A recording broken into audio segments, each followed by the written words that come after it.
ETF 투자 전략 세워보는 시간입니다. 오늘 이 시간 KB자산운용의 금정섭 ETF 마케팅 본부장 모셨습니다. 어서 오세요. 네, 안녕하십니까? 네, 한 주 동안 일단 지수는 쉬어갔는데 ETF는 어떤 것들이 좀 움직였고 관심을 받았는지 궁금하네요. 네, 그 한 주간 투자자들이 가장 투자를 많이 해줘서 네. 자산이 늘어난 상품부터 좀 살펴볼 텐데요. 네. 주간 기준으로 순자산 증가가 가장 커졌던 상품들을 보시면 국내 대형주 상품들에 좀 자금이 몰렸다 이렇게 좀 보시면 될 것 같습니다. 네. 1위는 코세프 200에 1,456억의 자산이 몰려서 순자산이 늘었고요. 2등은 코덱스 탑10, 코스피 200 종목 중에서 대형주 10종목에 투자하는 상품인데요. 이쪽도 한 1,000억 정도 모였고 5등이 이제 KB스타 대형 구배당 10TR인데 이것도 코스피 200 중에서 대형주 중에서 배당을 많이 주는 상품 10개니까 상위 5개 중에 3개가 대형주 그러네요. 자산이 늘렸다. 그러니까 투자자들이 대형주 위주로 좀 플레이를 했다. 이렇게 보시면 될 것 같습니다. 그다음에 타이거 히어로즈 3등, 4등이 있는 것들은 금리형 상품이니까요. 이건 뭐예요?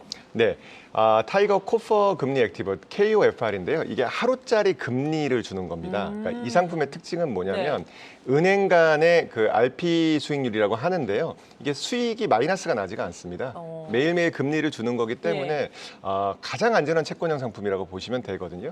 CD 금리 액티브는 91일짜리 CD니까 사실은 은행에서 지급하는 예금 금리 수준으로 주는 거니까 3번, 4번은 채권 중에서 금리 변동과 크게 상관없이 손실이 나지 않은 가장 안전한 상품이다. 그래서 주식은 대형주를 샀고 채권은 가장 안전한 채권을 샀다. 이렇게 보시면 될 것 같습니다. 네, 좀 안정적으로 또 운영되는 상품에 금액이 들어왔네요. 네, 요즘 보시면은 그 개인도 그렇고 기관도 그렇고 조정을 받다 보니까 어떤 큰 수익을 노리기보다는 주식도 안전한 대형주 위주로 가고 채권 같은 경우에도 그 듀레이션이 짧은 만기가 짧은 채권 위주로 매매를 하신다고 보면 될 것 같습니다. 그렇다면 어떤 ETF들을 또 순매도를 했나요? 네, 순매도한 거는 이제 수익이 났으니까 단기로 순매도를 하고 이제 나가신 경우들이 있을 텐데요. 네. 주가가 좀 조정을 받다 보니까 이익이 좀 낮겠죠. 코덱스 200 선물 2배에 따라가는 인버스 2X에 한 1,570억 정도 매도가 나와가지고 수익 실현하고 그 시장을 나가신 걸로 보여지고요. 나머지는 미국의 기술주 관련 ETF 쪽에서 좀 매매가 좀 있었습니다. 네. 타이거 미국 나스닥 100에 한 대략 790억 정도 그 순자산 감소가 있었고요. 타이거 미국 테크 탑10은 미국의 그 상장된 기업들 중에서 테크 관련 기업들, IT 기업 중에서 가장 큰 10개 기업에 투자를 하는 거거든요.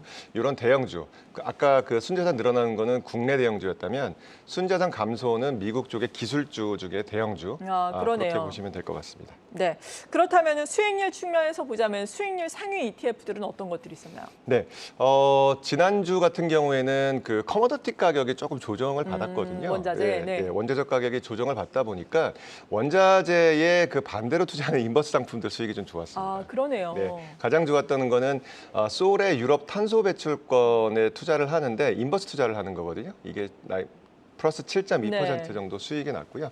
KB스타 팔라듐 이것도 이제 그 커머더티 관련된 상품인데요. 6.7% 수익이 났고 나머지는 최근에 그 유로존 국채 쪽에서 약간 금리 인하가 좀 있었거든요. 채권 가격이 좀 오르다 보니까 유로존 국채 장기채에 투자하는 25년 플러스 상품도 대략 4.4% 정도 주간 수익률을 냈고요. 이머징 쪽에서는 베트남 쪽의 성과가 좀 좋았습니다. 베트남 VN30 레버리지 투자하는 상품에 4.3% 정도의 수익이 보였습니다. 그리고 주간 수익률 하위 쪽도 좀 살펴보시면요. 어떤 뭐 트렌드가 있는 건 아니고 각각의 섹터별로 테마별로 좀 왔다 갔다 하는 모습을 보이는데 가장 성과가 안 좋았던 거는 지난주 같은 경우에는 에너지 화학 관련된 ETF가 성과가 안 좋고요. 마이너스 10%로 두 자릿수의 손실을 보았고요.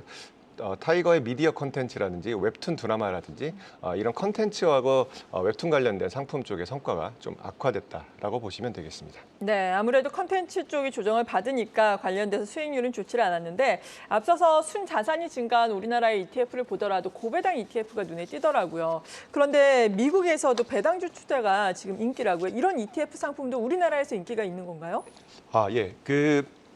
ETF가 사실은 뭐 개인들 같은 경우 레버리지라든지 사실은 수익을 좀 단기간에 크게 극대화하는 상품들을 많이 사용하시는데 작년부터인 것 같습니다. 의미 있는 변화들이 좀 있거든요. 국내 투자자들이 ETF를 노후 자금이라든지 자산을 증식하는 걸로 굉장히 많이 투자하기 시작했어요. 네. 네, 그래서 연초 이후로 보시더라도 미국 배당주에 투자하는 ETF의 대략 순자산이 한 6천억 정도 늘었고요. 이거는 사실은 되게 고무적인 일이라고 봅니다. 예. 네. 개인들이 자산 증식으로 ETF를 좀 장기 투자한다라는 그 시그널을 좀 보여지기도 하고요. 근데 보시면은 22년도 작년이죠. 네. 미국에서도 배당주 ETF가 굉장히 많이 늘었거든요. 아, 미국에서도 늘었고 국내는 올해 같은 경우에도 미국 배당주를 모아놓은 ETF, 국내 상장된 ETF도 대략 한 6천억 늘었으니까 네. 좀 시장에 큰 변화가 있다라고 보여집니다. 근데 이제 왜 그러냐를 보시면 사실은 투자를 할 때 저희가 노리는 거는 주가가 상승하는 그 주식을 투자할 때 캐피탈 게인이죠. 자본 차익을 노리는 게 있고 플러스 그 주식을 보유하면 이제 배당이 들어오니까 네. 두 가지 목적으로 주식을 투자할 텐데요. 작년하고 올해 이제 시장이 조정을 받다 보니까 캐피탈 게인, 주가 상승에 대한 기대가 낮아진 거죠. 네. 오히려 마이너스가 나다 보니까 배당의 매력도 확 올라갑니다. 그래서 작년부터 해서 이제 배당주의 수익이 굉장히 그 매력도가 높아지다 보니까 종목들도 성과가 좋았는데요. 덧붙여서 말씀을 드리면은 이제 국내 개인들이 미국 배당주를 가지고 자산을 증식하는 핵심 툴로 사용하고 있다는 변화들이 좀 많이 보여지거든요. 그다음에 50대 이상의 그 은퇴를 앞둔 분들도 이 배당주 투자를 해서 목돈을 거치해서 생활비를 마련하는 그런 상품들이 좀 보여지고 있는데요. 거기에 걸려든 게 미국 배당주입니다. 젊은 세대도 마찬가지고 네. 그 은퇴하시려고 하는 50대 이상들도 이 미국 배당주에 투자를 하면은 향후에 목돈을 굴리거나 아니면 은퇴까지 자금을 모아서 생활하는데 네. 가장 적합한 상품 아니냐 이제 이렇게 보시는 거죠. 그래서 앞에 이제 표를 잠깐 보시면은 그러면 어떤 미국 배당주에 투자하고 있느냐를 보시면은 네. 미국에 상장된 그 주식 중에서 배당 성장주라는 거에 투자를 하십니다. 배당 성장주요? 성장주요. 어. 좀 자주 못 보신 개념도 예. 있을 텐데요. 간단히 말씀드리면 현재 미국에서 배당주를 투자하는데 예. 어떤 주식은 3% 배당 수익률이고요. 네. 어떤 건 10% 배당 수익률이라 그랬을 때 혹시 어떤 게 더 좋아 보이시나요? 저는 그냥 10% 가 바로 10%할 것 같은데. 좋아 보이죠. 예. 3%를 고르는 겁니다. 아, 그래요? 왜요? 네네. 이유가 있을 왜냐면은 텐데요. 10%라는 거는 네. 지금 배당을 많이 준다라는 거거든요. 네. 그 10,000원짜리면은 사실은 10%면 1,000원을 준다는 거잖아요. 대단한 거죠. 많이 예. 주는 거죠. 근데 이게 향후에도 배당이 지속될 수 있는지에 대한 문제가 있고요. 하긴 뭐 일회성일 수 있죠. 그렇죠. 네. 근데 이제 목돈을 마련하려면 10%가 계속 나와야 되는데 그런 주식은 없겠죠. 네. 뭐 10년, 20년 내내 10% 주는 주가 없고 현재 돈을 많이 벌어서 10%줄 거잖아요. 그것보다는 3%를 주는데 10년이고 20년이고 30년이고 3%를 계속 주는 종목을 네. 고르는 거예요. 그게 이제 배당 성장주입니다. 네. 근데 그냥 3%만 주는 게 아니라 이 배당이 계속 늘어나는 겁니다. 차트를 보시면은 맨 밑에 이제 배당 성장주를 이제 저희가 이거 계급도라고 이제 개인들이 많이 표현을 하는데 예. 매년 배당이 성장하는 거죠. 그러니까 올해 뭐 3% 줬으면 내년에 3.1%, 3.2% 배당이 계속 성장을 하는데 이게 5년 이상 성장한 걸 배당 블루칩이라고 하고요.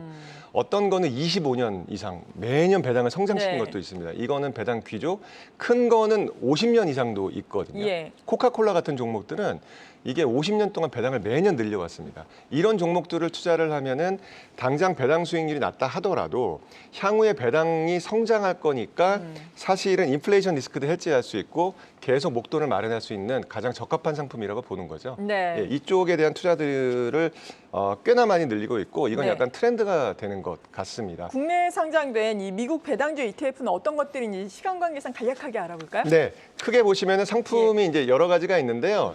이렇게만 보시면 될 것 같습니다. 네. 배당 성장주인데 첫 번째는 10년 이상 배당 성장한 그 아까 보시면 챔피언 관련된 기업들이 있고요. 그거는 미국 배당 다우존스라는 표현을 쓰고 있습니다. 네. 위에 타이거, 솔, 에이스 이게 전부 다 같은 지수를 쓰고 있는데요. 네. 이거는 10년 이상 배당을 성장시킨 그 종목에 투자한다고 보시면 될 거고요. 또 하나는 50년 이상 성장하는 기업에 투자하는 배당킹이라는 상품이 있습니다. 그래서 국내에는 크게 배당 성장주 중에서 10년 이상 배당 성장한 것과 50년 이상 배당 성장한 게 있으니까 네. 각각의 성과에 맞게 투자를 하시면 좋을 것 같고요. 당연히 50년 이상이 좀 더 안정적이겠지만 배당 수익률은 약간 떨어질 거고요. 10년 이상은 사실 수익률이 좀 더 높을 거니까 그 두 개를 좀 믹스해서 투자한다거나 이런 것들은 좀 검토하시면 좋을 것 같습니다. 배당 킹, 배당 귀족 이런 단어를 실제로 쓰고 있네요. 많이들 하십니다. 네, 그렇군요. 새로운 사실을 또 알았습니다.